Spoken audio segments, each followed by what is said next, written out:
Vamos a comenzar con Romanos 16, capítulo 16, versos 17 y 18, y después de ahí seguimos con el próximo verso.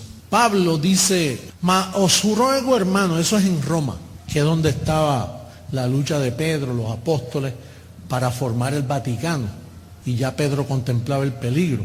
Y dice, mas os ruego, hermano, que os fijéis en los que causan divisiones y tropiezos en contra de la doctrina que vosotros habéis aprendido. Y nos preguntamos, ¿qué? Que ya Pablo estaba teniendo tropiezos. Sí, ya Pablo, lo que Pablo enseñaba, a principio él se unió con todos los apóstoles. Pero luego cuando vio que no andaban rectamente, conforme a la verdad del Evangelio, y que Pedro y los demás apóstoles querían imponer a Jesús de Nazaret, que se quedaran mirando esa primera etapa de ese velo, y entonces él notaba que querían todavía mantener la ley, los mandamientos de Moisés, la circuncisión. Pues entonces ya Pablo estaba notando y dice, espérate, yo pensaba que mis enemigos iban a ser los de afuera, los enemigos están aquí dentro. Y entonces ya Pablo tenía tropiezo. Ya Pablo dijo, mire, tienen que fijarse en los que causan divisiones y tropiezos en la doctrina que ustedes habéis aprendido. ¿De quién? De Pablo. La doctrina de la incircuncisión, la doctrina de la gracia, ya estaba en peligro en aquellos días. Y entonces, el amor es amor, pero mira lo que dice, y que os apartéis de ellos. Hay que avergonzarlos.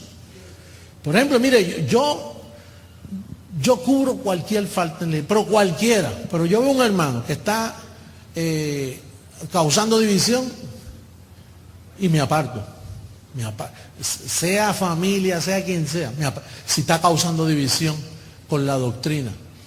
Porque eso es lo que sostiene la unidad del Espíritu. Entonces, cuando un hermano empieza por ahí, no, que yo vi, que yo esto, que yo pienso, y se va de la línea, entonces Pablo dice, apártate de él. Dice, porque este es el problema, porque tales personas no sirven a nuestro Señor Jesucristo, sino a sus ¿qué? Y con suaves palabras, nuestro gran Salvador. Suaves palabras. Y engañan los corazones de los ingenuos. ¿Y quién es un ingenuo? Eso era lo que eras tú antes de llegar aquí. Te engañaban con falsa. Tanto los católicos como los protestantes. Porque son el mismo perro con diferente collar. Los mismos perros. Y entonces Pablo dice, esta gente no buscan lo de nuestro Señor, ellos buscan lo suyo, la opinión de ellos, lo que ellos piensan que pueden hacer mejor que tú, la plata, buscan sus propias cosas. Entonces Pablo dice, ya Pablo sentía para ese tiempo eso. Y entonces, por ejemplo, una vez Pablo dijo, mire, si alguno quiere mujer, yo les recomiendo que mejor se quede solo como yo.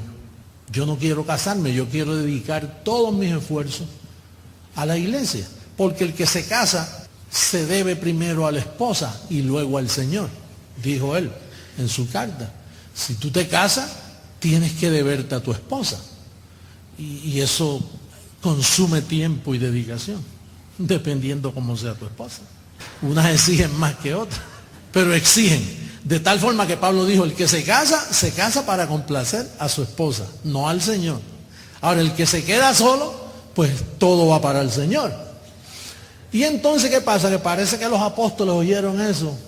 Y dijeron, oye, que este hombre se quedó solo. Porque Pedro no. Ustedes saben que Pedro era casado. El primer papa, los demás no. Pero el primer papa era casado.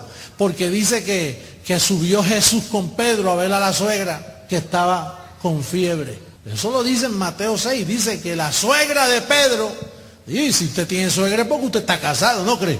Pero Pedro, aunque él era casado, y los apóstoles arrastraban mujeres, lo dice Timoteo, que arrastraban mujercitas, especialmente las viudas, ellos las velaban y las visitaban con ánimo pronto, y las arrastraban, porque Pues las pasiones del sexo, que son maravillosas, cuando están gobernadas por la gracia. Cuando no están gobernadas por la gracia, sucede lo que vamos a hablar ahora. Primera carta a Timoteo, capítulo 4, verso 1. Vamos a hablar ahora del celibato. Hemos venido socavando ese sistema mentiroso católico y vamos a hablar del celibato cristalino, para no estar escondidos, dando a entender que hay error en lo que ha venido antes. Y también que no recibe niños que no vengan con sus padres, dando a entender que si vienen solo los niños, no los vamos a comer. Usted sabe que ese sistema católico está cayendo. Nosotros cantamos, ha caído, ha caído, ha caído, en el tesoro de la Iglesia Católica. Y en California, bueno, no, en todo el mundo, porque es que hay tantas y tantas violaciones a los niños. ¿Y a qué se debe eso? Se debe, vamos a leer. Pero el Espíritu, diga el Espíritu, hablando del Espíritu de Dios, el Espíritu dice claramente que en los postreros tiempos algunos apostatarán de la fe, escuchando a espíritus engañadores. Dice, escuchando, diga escuchando, a espíritus engañadores y a doctrinas de qué? De demonios. ¿Dónde uno escucha doctrina? En el parque de soccer, en las llamadas iglesias donde escucha doctrina. Aquí es que usted escucha doctrina. Hoy usted va a escuchar doctrina, pero no de demonios. Que las doctrinas de demonios las creó Jesús de Nazaret. Él era el que predicaba las doctrinas de demonios antes de la cruz. Que él le hablaba a los demonios antes de ser destruido Satanás. Antes de ellos dejar de existir, porque ellos existieron antes que él muriera en la cruz. Pero mientras ellos existían, él hablaba con ellos y ellos hablaban con él. Le decían, mira, no nos eches fuera antes de tiempo. Ellos sabían que tenían un tiempo, ellos sabían que cuando él muriera en la cruz del Calvario se le acababa el tiempo y no, los demonios dejaban de existir. Dice que daban grandes voces, no nos saques de aquí. Échanos en el hato ese de cerdo. Y entonces hubo una vez que eran muchos, era una legión de demonios y había un hato de cerdo así pastando. Y entonces los echó fuera de la persona y entraron en los cerdos y los cerdos se fueron por un risco y se mataron, se ahogaron porque había mar al otro lado. Y entonces ellos no creyeron en él porque se quedaron sin jamón, sin chuletas y... Entonces, ¿qué pasa? Que Jesús de Nazaret, al sacar tanto demonio, formó una doctrina de demonios. Pero ¿qué pasa? Cuando murió en la cruz, la doctrina de demonios cesó. Ahora Pablo dice, el que sigue echando demonios tiene doctrina de demonios. Si ya están destruidos, ¿para qué voy a echarlo fuera? Los que tienen la doctrina de demonios son ellos, porque ellos siguen todavía fuera. ¿Cuántos participaron de echar fuera? Diga fuera. Usted hacía eso, usted tenía... Antes de venir aquí, usted era ingenuo y tenía doctrina de demonios. Entonces, el apóstol dice, escuchando a espíritus engañadores y a doctrina de demonios, por la hipocresía de mentirosos que teniendo cauterizada la conciencia, prohibirán que, ¿qué grupo religioso usted conoce que a sus líderes le prohíben casarse? El Vaticano, Roma. Y ya Pablo sabía que esa doctrina venía. Yo no sé cómo las naciones se tragaron eso. Jesús dijo que hay algunos que nacen eunucos, que nacen de nacimiento para no casarse, para no tocar mujer. Eso es un don, el don de abstinencia. Y si lo tiene, usted debe sentirse orgulloso de ese hijo que lo tiene. El problema es que sus familiares, como son ingenuos, y no tienen conocimiento, empiezan a llamarle a un muchacho nombre. Dicen, mira, ten cuidado que ese muchachito lo medio raruco. Pero prohibir es diferente a tener el don de abstinencia. Y eso es lo que hace Roma, que le prohíbe, para tener todos esos sacerdotes, les prohíbe que se casen. Entonces, al prohibirle, ahí viene otro mandamiento encima, que el que prohíbe causa rebeldía. Y entonces, ¿de dónde salen todos estos abusos a tantos niños? Mire, no vaya a pensar que eso es fuera de Venezuela. Si quedan aquí sacerdotes católicos, aquí han habido escándalos así. Muchos. En vez de un discurso de esos tapabocas, Héctor, hay que buscarse los abusados por los sacerdotes. Pasen al frente y hacen, mire, aparecen cientos. Oye, y en eso Chávez es bueno. Chávez los echaría fuera de aquí para que no dañen más al país. Si el gobierno de aquí quiere que prosperen, que se vayan fuera de aquí, que se vayan para Roma. Porque ponerse una sotana para abusar de niños, mejor salga del closet y declárese, mire apóstol, yo tengo tendencia muy femenina y me encantan los hombres. Pues mira, entra la gracia para que el gobierno y la ciencia de la gracia te ayude con esa debilidad. No que te la quite, porque la gracia no quita eso.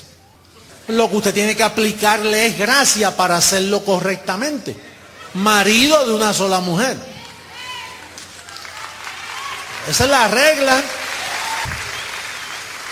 El sexo lo hizo Dios y es buenísimo porque gusta, procrea. Bueno, cuidado con decirme que no, mire que muchos son ustedes, de algún lado ustedes salieron. Eso es normal, lo que pasa es que eso tiene una regla, una conducta y todos tenemos que someternos a ella. Porque la carne es débil, la carne tiene... Mire, para eso Dios hizo un pacto de excelencia. El pacto de la gracia, que es una ciencia que entra y no te quita la debilidad, pero te las regula con amor, porque te dice, tú eres mi hijo para siempre. No hay quien te saque de aquí. Pero gobierna con gracia tus emociones, tus deseos. Y llega el momento en que el muchacho aprende y se somete. Y la muchacha también aprende y dice, esto es incorrecto, esto es correcto, por aquí es el camino. Y los ángeles te guían y te enseñan. Pero eso de esconderse debajo de una sotana para estar abusando de niños, eso viene de la doctrina de demonios. Celibato, diga doctrina de demonios. Celibato, apostatar de la fe. Nuestro apóstol lo advirtió. Ya él venía respirando eso en Roma. Por eso él dice, mire, si alguno se opone a la doctrina que yo les enseño, pártese de ello, porque eso lo que trae son problemas. Y uno de los problemas era abstenerse de casarse. Y otros más problemitas. Dice, prohibirán casarse y mandarán, no sugieren, esto es mandato, no comas carne el viernes. Pescado sí. En Semana Santa, como le prohíben. Mire, los pescadores, cuando llega la Semana Santa es cuando ellos hacen sus billetes. Porque como todos han sido envenenados con el catolicismo, pues ellos piensan que comiendo pescado es que funciona la cosa. Entonces, pobrecito de los steaks y el beef, todo eso sufren esa semana. Yo no, yo como de todo. Yo como lo que se me apetezca. Porque mira lo que dice papá. Dice, abstenerse de alimentos que Dios creó para que con acción de gracias participasen de ello los creyentes y los que han conocido la verdad.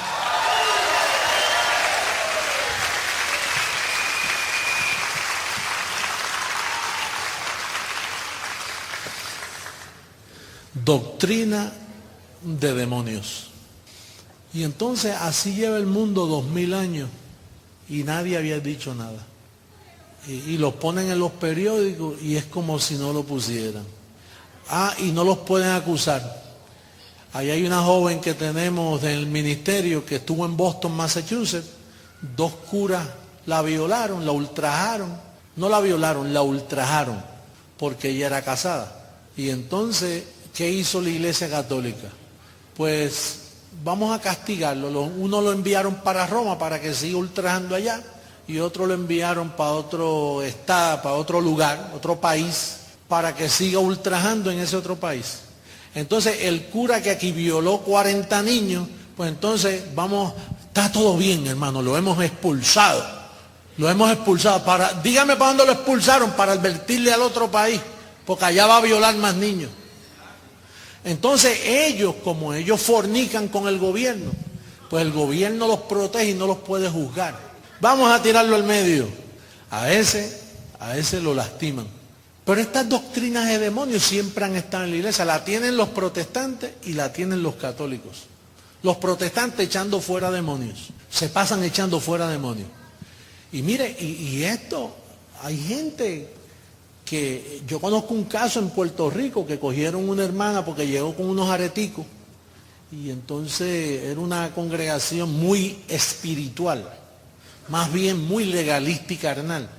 Y entonces fueron donde la hermana porque tenía un demonio de Jezabel. Y entonces oraron por ella y dijeron, déjeme quieto, ¿cómo que usted ora? Y entonces a ella defenderse de eso, pues la agarró, mira demonio de... Y entonces cogieron y le partieron el brazo. Bueno, salió de allí destruida. Porque esta gente piensa que en verdad tú tienes demonios. Hay demonios de fumar, demonios de beber, demonios de... Cuando ellos le ponen nombre de demonio porque ellos predican doctrinas de demonios. Yo aquí en Caracas digo que todos esos grupos pentecostales, católicos, todo el sistema está en doctrina de demonios. Todos. Apóstol, y creciendo en gracia no. Creciendo en gracia es el gobierno de Dios. Me dijeron, ¿y de dónde usted sacó ese nombre? Ese nombre yo lo saqué de mi antecesor. Yo le pregunté a Jesús de Nazaret cómo debía llamar este ministerio y él me dijo, pues llámalo como yo comencé. Dice que el niñito crecía en gracia y en conocimiento. En Lucas 2 dice, ¿verdad que sí que lo dice así? El niñito crecía en gracia y conocimiento. Y bueno, pues nosotros también vamos a ponerle creciendo en gracia y conocimiento, porque la gracia es un conocimiento que afecta a toda tu vida.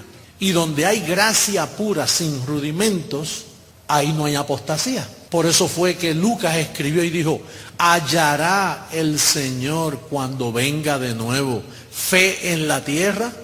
Pues mira, el Señor llegó un día a mí y yo hallé que no había fe. Yo, José Luis, fui el primer creyente después de 2000 años. El último fue Pablo y él dijo, después de mi partida se va a acabar la gracia, los van a reducir a esclavitud y de vosotros mismos os engañarán. Quiere decir que Pablo profetizó que después de su partida se iba a dañar todo. Vamos a verlo en segunda carta a Tesalonicenses. Capítulo 2, segunda, capítulo 2. Vamos a comenzar por el verso, el verso 1, vamos a comenzar de ahí. Pero con respecto a la venida de nuestro Señor Jesucristo y nuestra reunión con Él, os rogamos, hermanos, que no os dejéis mover fácilmente de vuestro modo de pensar, ni os conturbéis ni por espíritu, que es enseñanza, o ni por palabra, que es predicación, ni por carta como si fuera nuestra, dando a entender Pablo, van a haber otros libros como Santiago, Primera de Pedro, Segunda de Pedro, Primera de Juan, Segunda de Juan, Tercera de Juan, Judas y Apocalipsis. 8 libros, después de las 14 epístolas, hay 8 libros que es de otro espíritu, son los de la circuncisión, los que trastornan casas enteras. Y Pedro, el primer papa, era el presidente de esa organización. Ese era el Opus Dei de aquellos tiempos. Y ya Pablo sabía que después de su partida, él ya estaba por ser sacrificado. Dijo, ni por carta como si fuera nuestra. Si usted ve otra carta después de Hebreo, tenga cuidado que ahí hay otro espíritu, ahí hay otra predicación, ahí hay otra enseñanza. Mira que los teólogos de hoy han tratado de justificar a Santiago con Pablo. La teología de hoy no sirve. La teología de hoy está dañada. Cualquier niño nuestro sabe más que un teólogo de eso. El más nuevo aquí sabe más que ellos. Es más, con solo decir, Abba Padre, usted los pone a pensar, ¿por qué él dijo Abba Padre? No saben que el Espíritu que mora ahora en vosotros clama Abba Padre. No dice aleluya. Entonces dice, en el sentido de que el día del Señor está cerca. Oye, vuélveme al verso 1. Con respecto a la venida de nuestro Señor Jesucristo y nuestra ¿qué? ¿Reunión con quién? ¿Qué es lo que nosotros estamos haciendo aquí? Teniendo que, para reunirse hay que tener carne, cuerpo, sillas para sentarse. Y nuestra reunión con Él. Sigue adelante, por favor. Dice, porque no vendrá sin que antes venga la apostasía. Gracias a Dios por la apostasía. Porque para venir el Señor tenía que estar la apostasía. Por eso cuando el Señor se integró a este cuerpo, cuando el Señor vino a mí, se integró en mí, que me puso la mente de Él a pensar como ustedes ya conocen, pues yo lo que encontré, vi que nadie estaba en fe. Nadie. Y mire, yo conozco, aunque sea en los dos idiomas, inglés y español, todas las escuelas de interpretación, todos esos libros que usted ve en las librerías, todo eso yo lo conocía y no encontraba fe. Bueno, cuando yo me levanté al otro día, después que vino esa figura y entró en mí, comenzó a enseñarme, cuando yo me levanté al otro día, yo comencé a estudiar la Biblia de nuevo con otros lentes. Porque es que yo no vi eso. Y yo no vi eso. Y yo no vi eso. Y mi ex esposa me dice, ¿pero qué es lo que te pasa a ti? Yo dije, pero tú no lo ves escrito ahí. Es que solo yo lo veía. Pero está escrito. Y entonces comenzó la mente de Cristo a presentarme las epístolas de Pablo, no en la letra, sino en el espíritu. Eso él lo tuvo oculto. Por eso yo digo, ¿y por qué eso no se veía antes? Lo que yo digo, porque si yo llegara con un mensaje personal, algo que yo solo lo he dicho yo, pero es que yo no he dicho nada que lo que está escrito.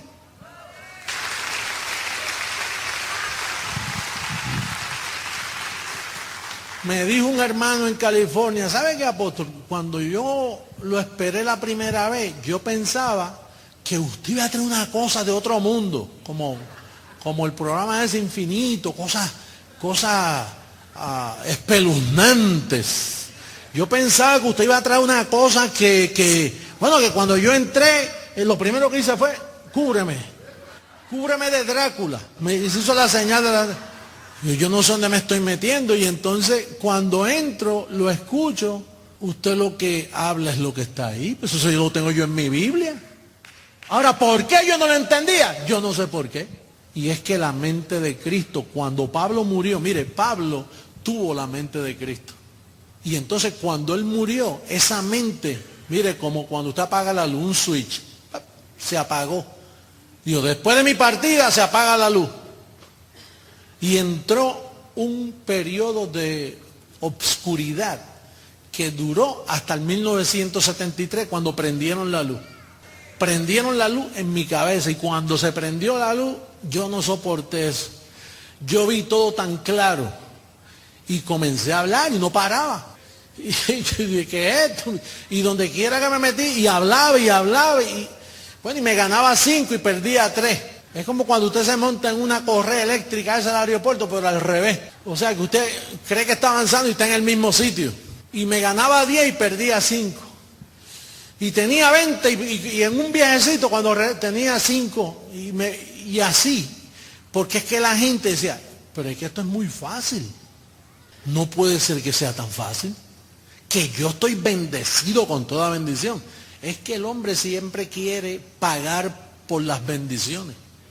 El hombre, el ser humano, es incurablemente religioso. Él quiere que le prohíban. Mire, cada religión tiene su libretita de mandamientos. Para yo pertenecer a la iglesia tal, no puedo vestir de esta forma. La otra tiene otra prohibición. La otra toma la Santa Cena toda la semana. La otra una vez al mes. La otra 2 veces al año. Bautismo por inmersión. El otro bautiza, pero tiene que estar vestido de blanco.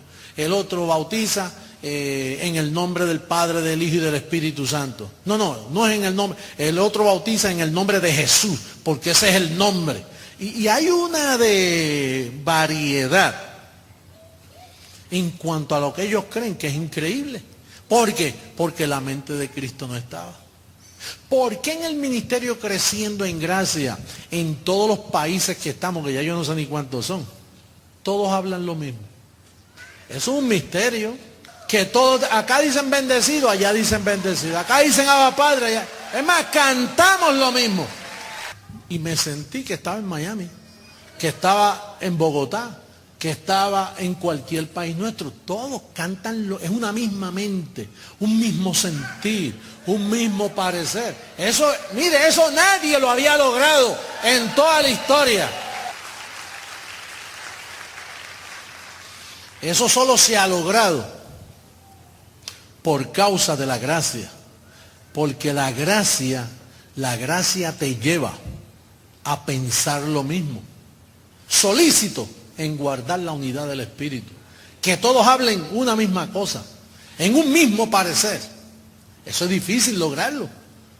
En una iglesia protestante por ahí, es más, hasta de la misma denominación, la Iglesia Bautista del Norte y la Iglesia Bautista del Sur de Caracas, ambos predicaron diferentes cosas el domingo, porque ellos no andan en la unidad del Espíritu.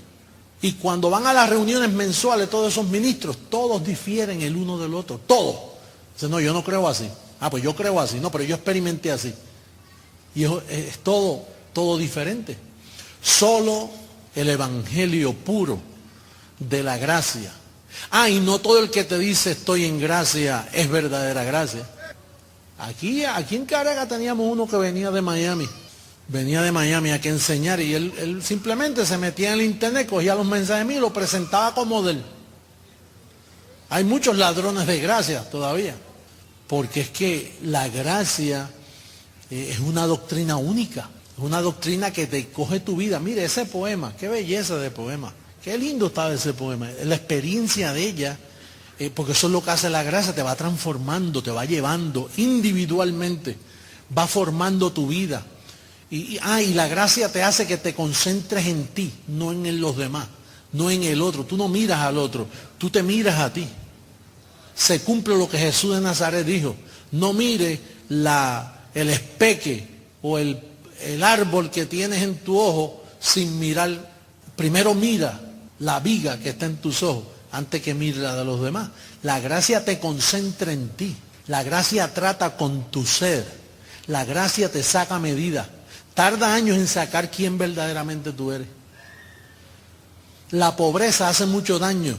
El haber sufrido, el haber no tenido, cuando comienzas a progresar y comienzas a tener, tu personalidad comienza a sufrir cambio. Hasta que Dios saca la medida, hasta que llegues a la estatura de un varón perfecto, transformando tu mente.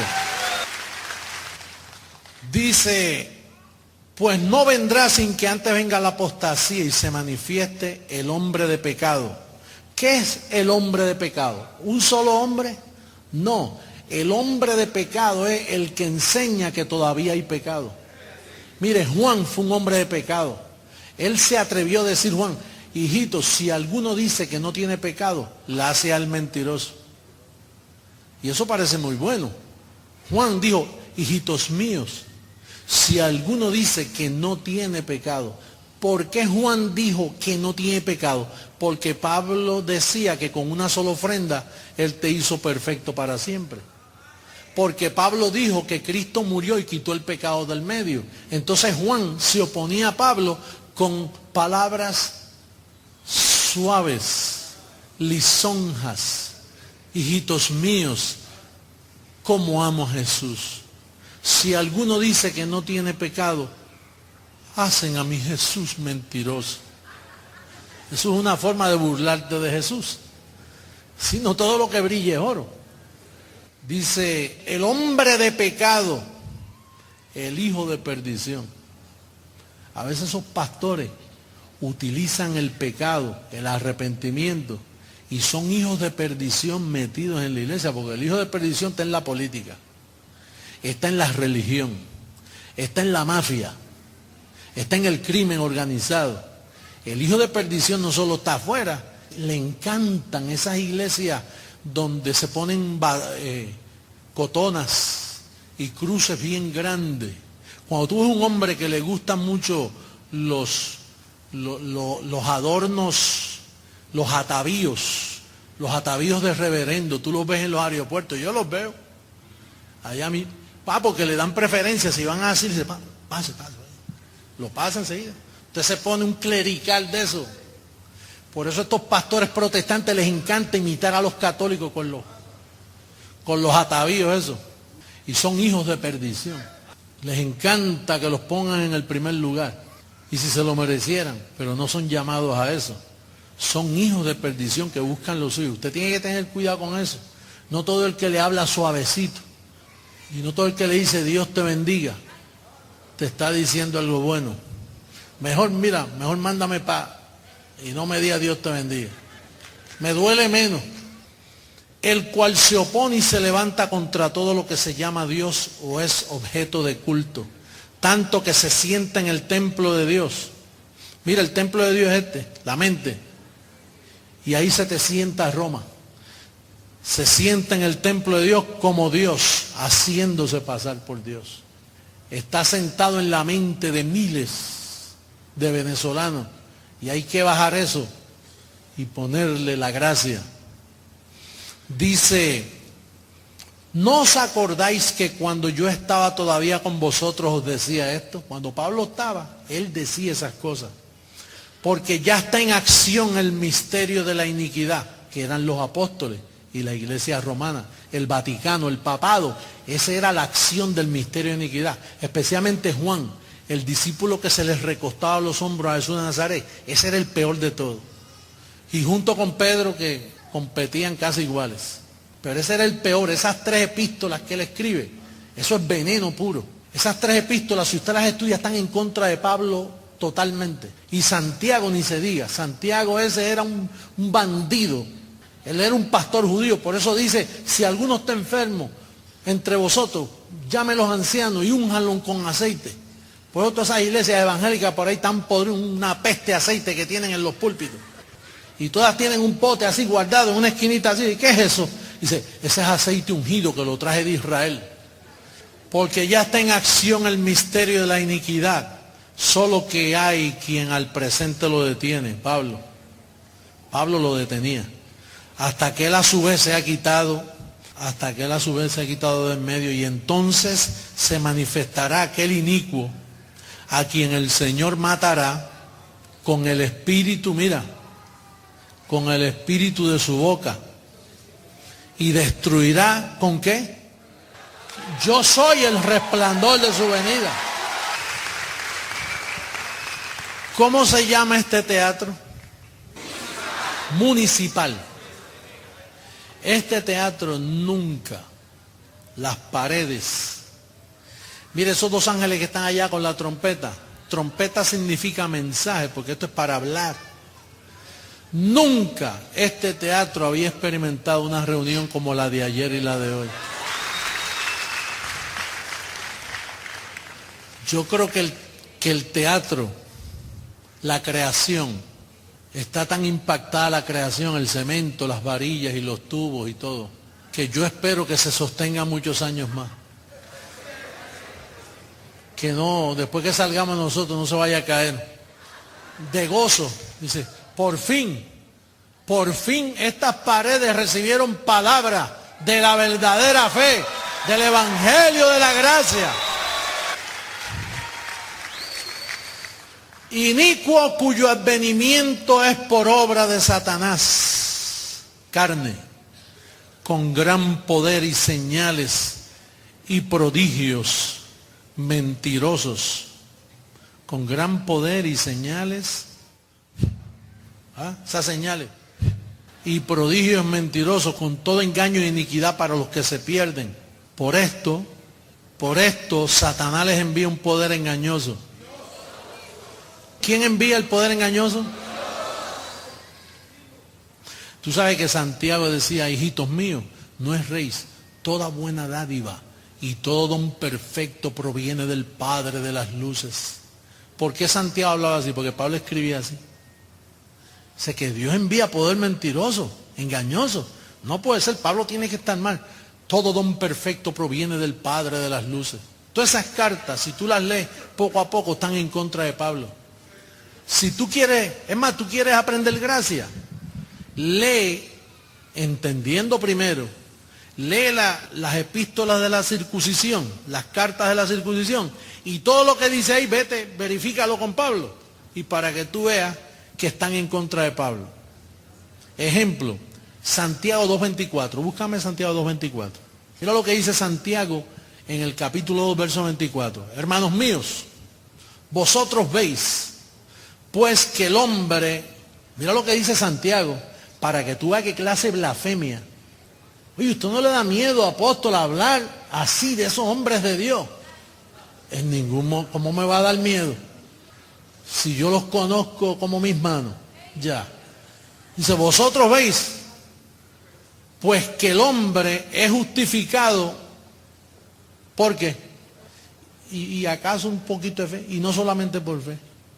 ¿Y qué dice Romanos 3:27? Eso lo dijo Santiago. Mira lo que dice Romanos 3:27 para que tú veas la diferencia. ¿Dónde pues está la jactancia? Queda excluida. ¿Por cuál ley? ¿Por la de las obras? No, sino por la ley de la fe. Concluimos, termino con este tema, concluimos, pues, que el hombre es justificado por obras. ¿Y qué dice Santiago? Por obra. ¿Y qué dice Pablo? Por fe. Pero él no dice, y no solamente por obra, sino por fe. Dice, sin, las elimina total. No hay una obra que tú puedas hacer. Tú eres justificado solo por la fe en Jesucristo. Lo que te hace calificar es la fe en Jesucristo.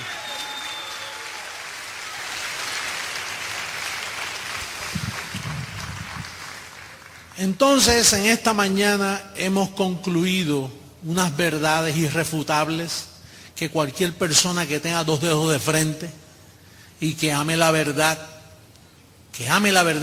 porque Isaías dice que solo los que aman la verdad entrarán por sus puertas.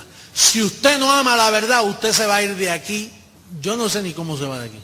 O usted fue dañado de fábrica, o usted en la mente lo que tiene es gusarañas y animalitos.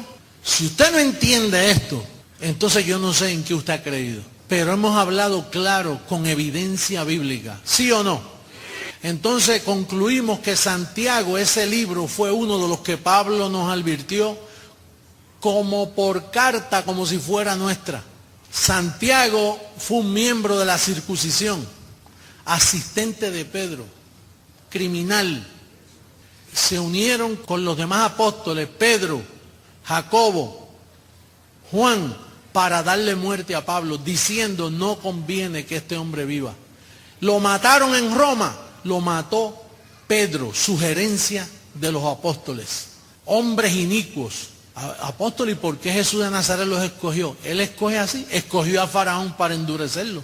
Él escoge como él quiere. Escogió a Pedro porque era un ignorante que no conocía nada de las Escrituras. Se buscó a alguien que no descubriera quién era él. Escogió hombres malos y perversos, como Juan, como Santiago, hombres malos, para el propósito que él tenía. Cuando el profeta dijo, los abandoné por un poco de tiempo, 2000 años, pero luego los recogeré con abundancia de misericordia. Bendecido. Caracas, vamos a estar en pie los músicos. Bendecido. Los amo mucho.